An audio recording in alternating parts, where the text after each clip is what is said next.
કોઈપણ ચૂંટણીમાં એક મતનું મૂલ્ય કેટલું હોય છે તે ચૂંટણી હારી જતા નેતાને ખબર હોય. ભારતમાં એવા મહાનુભાવો છે કે જેઓ એક મતે જીત્યા છે ને એક મતે હાર્યા પણ છે. એક મત સત્તા બદલી શકે છે. એટલે એક મતથી શું ફરક પડે તેવું માનવું ભૂલ ભરેલું છે. એક મતમાં પણ તાકાત રહેલી છે.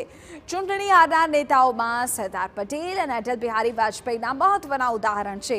ચૂંટણી પંચ દ્વારા મતદાન કરવાની અપીલ કરવામાં આવે છે, પરંતુ કેટલાક મતદારો માને છે કે મારા મતથી શું ફરક પડશે.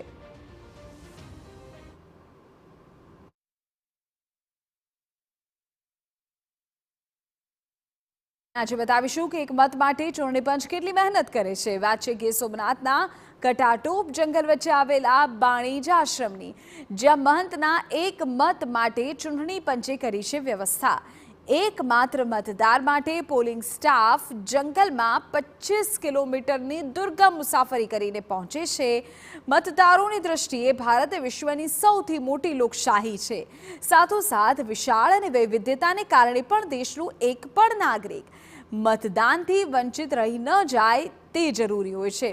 આ પોલિંગ બૂથ એવું છે જેમાં એક મત પડે એટલે 100% મતદાન પૂર્ણ થાય. મહંત હરિદાસ બાબુ પણ લોકોને અપીલ કરે છે કે ચોક્કસ મતદાન કરો.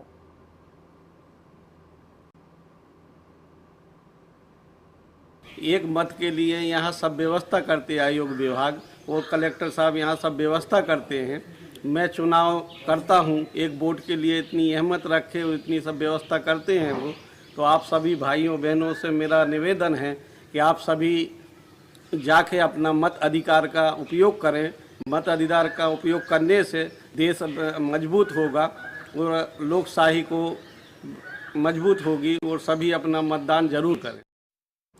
મહત્વનું છે કે જંગલનો રસ્તો હોય ત્યાં પહોંચવું મુશ્કેલી ભર્યું હોય છે, અથવા મતદારોને મતદાન કરવા દૂર સુધીનું અંતર કાપવું પડે છે. આવી તમામ વિપરીત પરિસ્થિતિઓમાં પણ જિલ્લા ચૂંટણી અધિકારી અને કલેક્ટર દિગ્વિજયસિંહ જાડેજાએ જિલ્લા ચૂંટણી તંત્ર દ્વારા ગીરના જંગલોમાં આવેલા નેસ અને દેશના એકમાત્ર મતદાર ધરાવતા બાણીજ સહિતના સ્થળોએ વિશિષ્ટ મતદાન મથકો તૈયાર કરી ભારતના 15 જણાના સ્ટાફની વ્યવસ્થા કરી છે.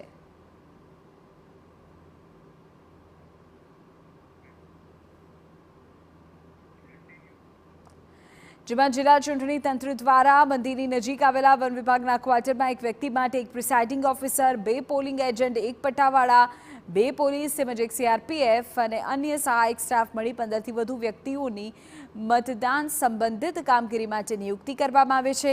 જિલ્લા કલેક્ટરની આ મુલાકાત વખતે જંગલના બાણીજ આશ્રમમાં પ્લાસ્ટિકની બોટલ, કચરો જોતા કલેક્ટરે જાતે જ કચરો ઉઠાવી જંગલમાં સફાઈ અભિયાન પણ કર્યું.